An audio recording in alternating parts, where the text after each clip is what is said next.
Well, Gerrie, welcome to my world out here. This is one of my favorite hikes in Barrydale. Well, it's at the start of the hike. Best place to be. Yeah, I come here every morning, come and have breakfast out here. That's amazing. Yep. Amazing. But we are here not to talk about my breakfast, but about the Cape Cobra. It's one of my favorite snakes. 100%, yes. Probably the most dangerous one in the country. Well, definitely in the Western Cape. It's the most dangerous cobra probably we have in Africa. Really? Yes. So it is. It's Yeah. a serious snake. You know, like second to the black mamba, very serious bite. Okay. On average, how many snakes do you catch in a week? Well, it depends on the weather and stuff. Normally, I tell people, normally when we've got the 35 to 40 degrees days, snakes are normally more quiet. But yeah, from my 25 degrees to 30 degrees days, you know, I catch quite a bit. But to give you an answer, last season, and when I talk about a season, it starts normally September to about June. You know, that's when our snakes are active, you know, during that time. I removed 364 snakes last season, and 194 of them were Cape Cobras. Hey, we live in a mountain. So mainly a lot of Cape Cobras. Today I caught 2. Yesterday I caught 2. So, you know, you can say a lot of times 2 to 3 a day. So the Cape Cobra, now give me an idea. If you see a Cape Cobra, well, if you don't know what it is, let's start off. You don't know what the snake is, but it looks threatening. What should one do? Should you try and scoot it with a broom or try and catch it by tail? I always tell people, never ever touch a snake or try to interfere with a snake. You get a lot of brave guys on the farms and they think they can, you know, and one wrong move and that thing just scratches you, you know. You got big problems because we don't have antivenoms in our local hospitals. The closest places would be either Swellendam or Worcester, which is a problem. So I tell people, you know, if it's out in the veld, leave it. Absolutely. Take photos. If they in your yard and you can follow it. You can walk up to a snake about 5 meters and you're perfectly safe. Follow the snake. Keep your eyes on the snake and you're going to see it's going to go into a place and go into a hiding. And once it's in there, phone somebody like me that's a snake catcher to come and remove it for you. Nobody gets bitten, no mess, you know, and everybody goes home. But the problem is people see a snake and they run away and they're too scared to get close, which I understand. And, you know, then you lose sight of the snake and it disappears. But for me, a snake that disappeared is still better than somebody being bitten. Absolutely. People will get bitten if they touch, grab, or try to interfere. Okay, so now the snake, it's bitten you. What happens? Do you just lie down and say goodbye, or your best is get to your closest hospital as quickly as possible. You know, people will give you ideas of do this, do that. You know, people go onto Facebook as go to Dr. Google quickly. Get into your car, get somebody to phone the ambulance, meet one another halfway. You save time. That 10-15 minutes you save time saves a life. But I mean, get in your car, get to the closest hospital as quickly as possible. Let them know you're on your way. They can get the ambulance out to you, probably with a ventilator in, you know, with the Cape Cobra, and they can start, you know, treating you like that. Good to know CPR. Good to have a valve mask if you know how to use it. But it's your breathing, you know. Okay, so your first port of call, don't try and do anything yourself. Get hold of a doctor, get hold of an ambulance, whatever. Cut and sucking out venom and all Rather that let them establish it was brown house snake that bit you than... Get to a hospital with any bite as quickly as possible. Okay, and the Cape Cobra, is it true that one should not, if the male or the female's in your yard, that the other partner would be there? So that's one of those myths. It's just myths, you know. And like people always ask me, doesn't have a nest, you know. If there's one, where's the babies? And it's like, you know, the Cape Cobra, you know, they've got eggs, and you know they don't all hatch at the same time. So once that little snake is out, he's gone. So you know, we find a lot of snakes in yards, and it's just snakes moving, you know, through your yard. Maybe there's food, frogs, water, a lot of reasons, and you know, it's not to say that you've caught one That there would be another one. Another one. But I mean, there is areas or places in my neighborhood with people that call me regularly for Cape Cobras. But I mean, they've got a water pond and they've got frogs and they're against the nature reserve. So obviously they're going to get more you're Cape open to that. Cobras than the guy in middle of town. You know, you maybe have one once in a while.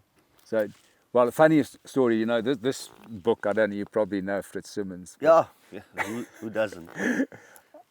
In my wisdom in my youth, I used to catch snakes as well. Yeah. But I didn't really know any. This was my guide to it. And That's how funny I enough, started. in here, my remedy for snake bite was a tourniquet and the razor blade I had in tin foil. That was when I used to go out. And that's the And quite that's the opposite of what you well, should. that later that's they what you discovered shouldn't that's do. a no-no. But in the early days, that was Yeah. the way to do it. Let's Yeah. cut it and suck the poison out. So many myths. I Yeah. mean, I usually use the example of like people that want to suck the venom out. It's like almost like go to the doctor and let them give you an injection in your arm, cut it and try to suck the medicine out.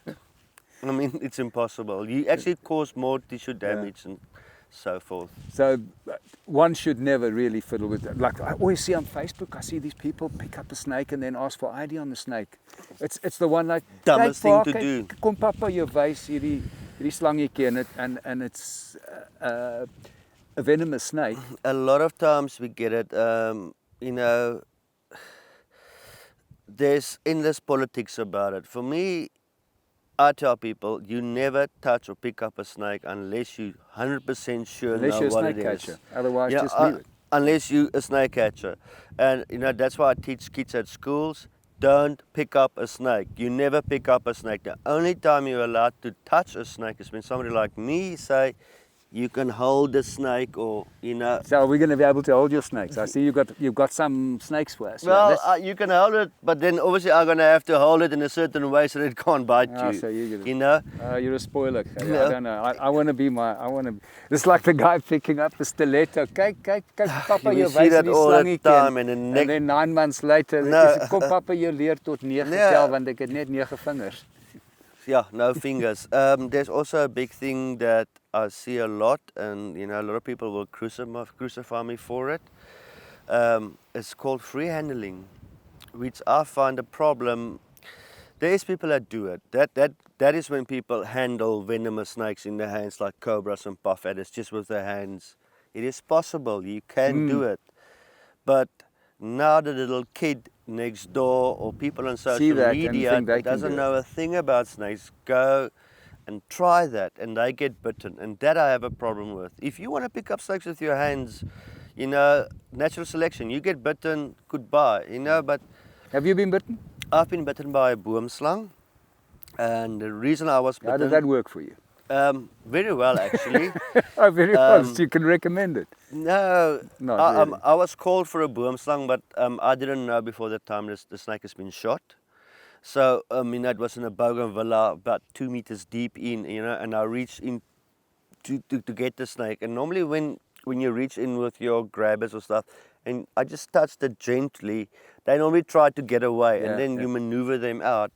But as soon as I got that tongue on that thing, because I couldn't see properly, it was about this time of night, just came around and got me on the finger.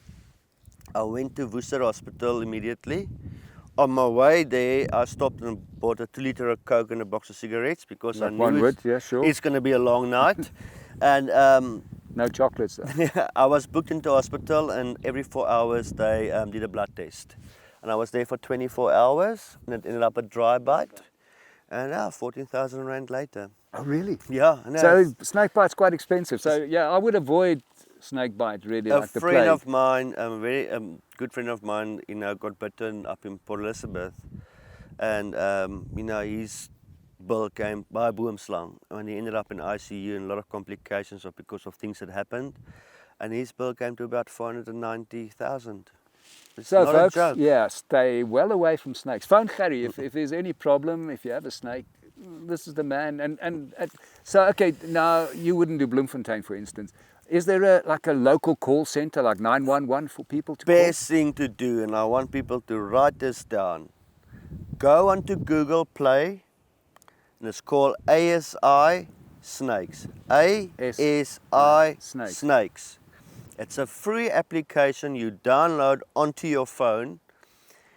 You open that application, and if your GPS is on, it will give you, wherever you are in South Africa, your Oh, that's closest useful snake information. catcher to you. It will give you his name, his number, you press on it and you dial the guy and he comes out to your place. Brilliant. We'll put that at the bottom of the screen. That So is- if you want to That's a download brilliant this, you'll app. have the information. And yeah, Yes, not just for snakes. I mean, for snake catchers and so. I tell people, if you're a hiker, if you do a lot of cycling and you spend a lot of time outdoors camping, get that app. It is so great because you can even take a photo of the snake, and have it identified. send it to that app and get it ID'd. It's Brilliant. brilliant. So you don't have to go on Facebook and, hey Dad, look at this. What snake is this? Yeah, that's stupidity. So now, what happens to the snakes? For instance, someone calls you. I've got a snake in my bathroom. Could you come and run us through the process? What Okay, happens? phone rings. Somebody on the phone. There's a snake in my room or in my bedroom or in my bathroom or wherever. I normally tell them, close that door, let the snake stay inside the room, put a towel in front of the door, don't interfere, I'll come out and I'll come and look for it. I will look for the snake, I'll find it, I'll remove it. I take it home if it's late in the afternoon and so on. I normally keep them overnight at my place, give it water, or whatever. Then what I do then is they do get microchipped.